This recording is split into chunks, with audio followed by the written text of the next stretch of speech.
Welcome बच्चों, online classes में आप सभी का स्वागत है। और आज हम लोग बात करेंगे क्लास 8th की वर्कशीट नंबर 18, जिसका टॉपिक है उद्योगों की अवस्थिति को प्रभावित करने वाले कारक। बच्चों, पिछले वर्कशीट में हमने जाना था कि उद्योग किसे कहते हैं और उद्योगों के किस प्रकार से हमको लाभ है। तो आज हम लोग जानेंगे कि उद्योगों को स्थापना करने के लिए किन किन चीज़ों को ध्यान में रखा जाता है और किन क्षेत्र उद्योगों की स्थापना करने के लिए क्षेत्र चयन करते समय किन किन चीज़ों को हम देखते हैं, परखते हैं, तो उसको कहते हैं उद्योगों की अवस्थिति को प्रभावित करने वाले कारक। तो चलिए शुरू करते हैं। उद्योग मुख्यतः उन्हीं स्थानों पर केंद्रित किए जाते हैं जहां कच्चे माल की उपलब्धता, उपयुक्त भूमि, जल की आपूर्ति, श्रम शक्ति, पूंजी, परिवहन और बाजार की व्यवस्था आसानी से हो सके। तो उद्योग जाहिर है वहीं स्थापित होगा जहां पर उद्योग में बनाने के लिए कच्चा माल मिल जाए आसानी से, जमीन मिल जाए यानी वहां पर स्थापित करने के लिए जल की आपूर्ति हो, श्रम शक्ति यानी काम करने वाले मजदूर सस्ते और कुशल मिल जाए, पूंजी हो और परिवहन और बाजार की व्यवस्था हो यानी उस जो उत्पादन होगा उसको बेचने की में आसानी हो। सारी चीज जहां पर रहती है उसको हम उद्योग वहां पर स्थापित करने की संभावना अधिक होती है। कभी कभी सरकार पिछड़े क्षेत्रों में उद्योगों की स्थापना के लिए कम दाम पर विद्युत परिवहन सुविधा उपलब्ध कराने जैसे कई प्रोत्साहित करने वाले कार्य भी करती है। इन उद्योगों की स्थापना से रोजगार में बढ़ोतरी होती है, साथ साथ नगरों और शहरों में विकास में वृद्धि होती है।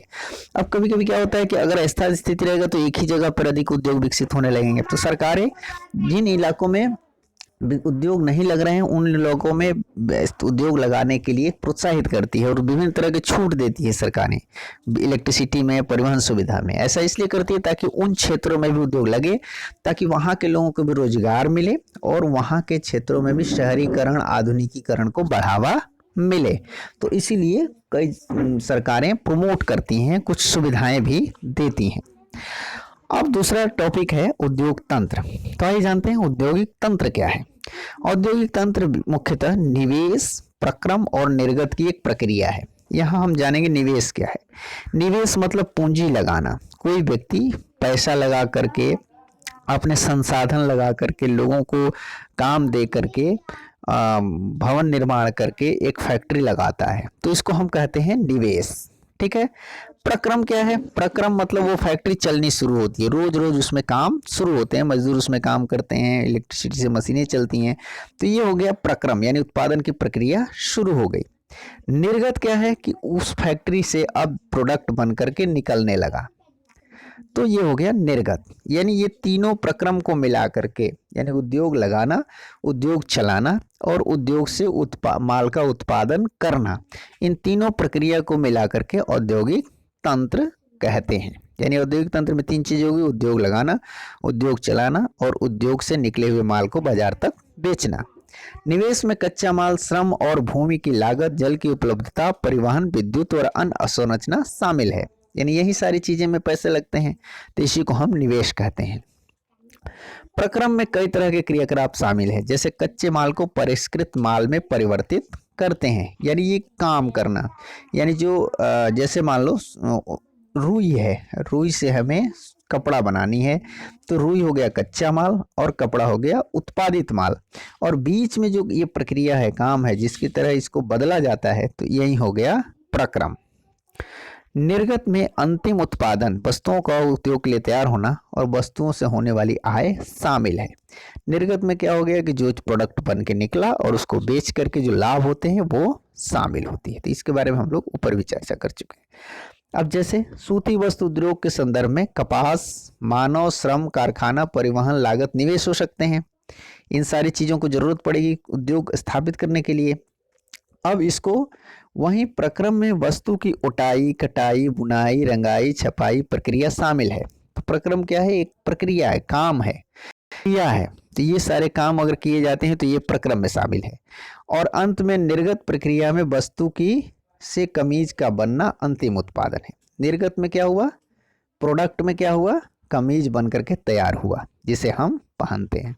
तो इस तरह से ये तीन औद्योगिक तंत्र के तीन स्टेप्स हैं: निवेश, प्रक्रम और निर्गत। अगला हम देखते हैं औद्योगिक प्रदेश। ये नाम से स्पष्ट है, ये क्षेत्र से संबंधित है। औद्योगिक प्रदेश वहां विकसित होते हैं जहां कई तरह के उद्योगों के आसपास में स्थापित किया जाता है। निकट होने के कारण इन उद्योगों को आपस में कई तरह के लाभ मिल जाते हैं।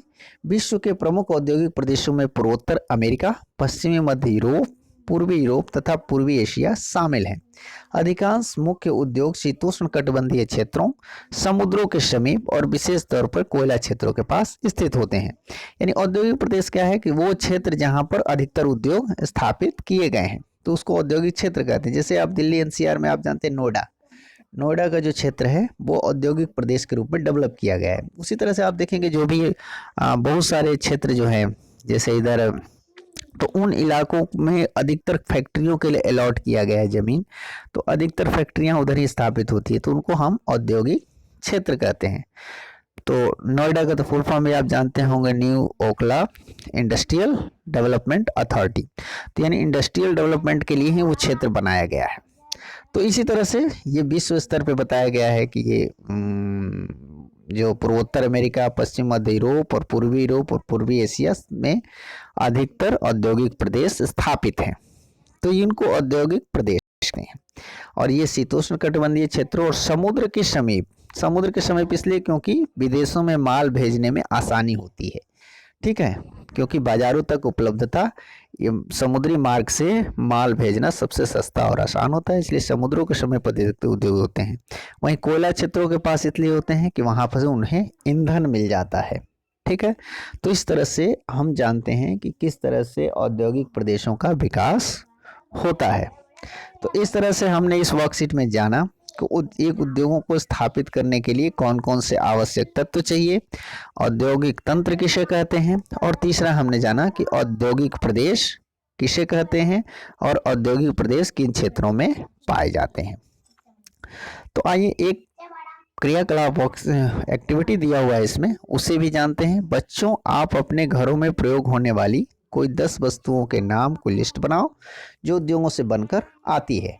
तो ये आपके खुद का काम है। घर में देखिए बहुत सारी वस्तुएं होंगी, उनका नाम लिखिए जो उद्योगों से बन के आती है। सुबह से लेकर के शाम तक हम सैकड़ों ऐसी चीज़ों का इस्तेमाल करते हैं जिनका उत्पादन उद्योगों से होता है। तो इसे आपको खुद लिखनी है 10 चीज़ों के नाम।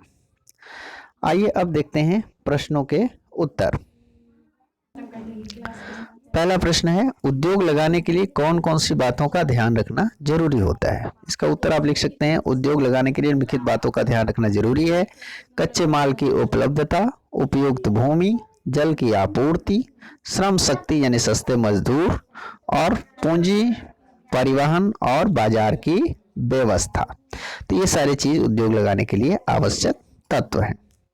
दूसरा प्रश्न देखते हैं, औद्योगिक तंत्र किस प्रकार का तंत्र है। इसका उत्तर आप लिख सकते हैं, औद्योगिक तंत्र मुख्यतया निवेश, प्रक्रम और निर्गत की एक प्रक्रिया है। इस तंत्र के अंतर्गत औद्योगिक कार्यों में पूंजी निवेश किया जाता है, उत्पादन के लिए कार्य किए जाते हैं तथा उत्पादित माल बाजारों में उपलब्ध कराए जाते हैं।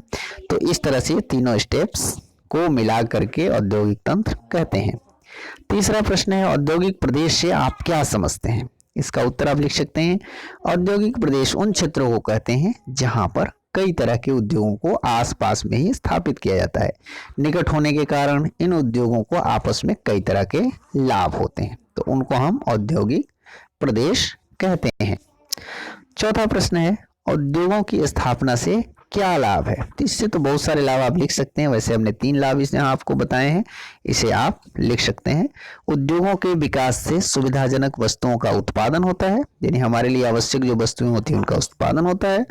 इससे स्थानीय लोगों को रोजगार मिलता है, इसीलिए कोशिश किया जाता है कि हर क्षेत्र में उद्योगों को स्थापित किया जाए, और इससे शहरों एवं नगरों का विकास होता है। तो इस तरह से उस क्षेत्र का डेवलपमेंट यानी आधुनिकीकरण होता है।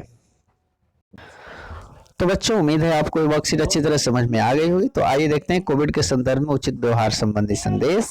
और आज का संदेश है, कोविड-19 के विरुद्ध लड़ाई में सुरक्षित रहने के लिए मास्क पहने। बच्चों, हम सभी जानते हैं कि कोविड-19 का संकट अभी टला नहीं है, इसीलिए हमें अपनी पूरी सावधानी अपनी तरफ से बरतनी है।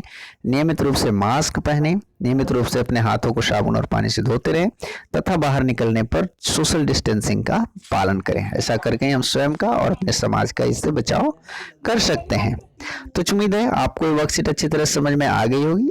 तो चलिए कॉपी कलम निकालिए और इसे पूरा करके अपने सर जी को भेज दीजिए ताकि जो वे चेक कर सकें कि आपने कितना कुछ सीखा है। मिलते हैं अगली वर्कशीट में, तब तक के लिए घर पे रहें, स्वस्थ रहें, खुश रहें। धन्यवाद।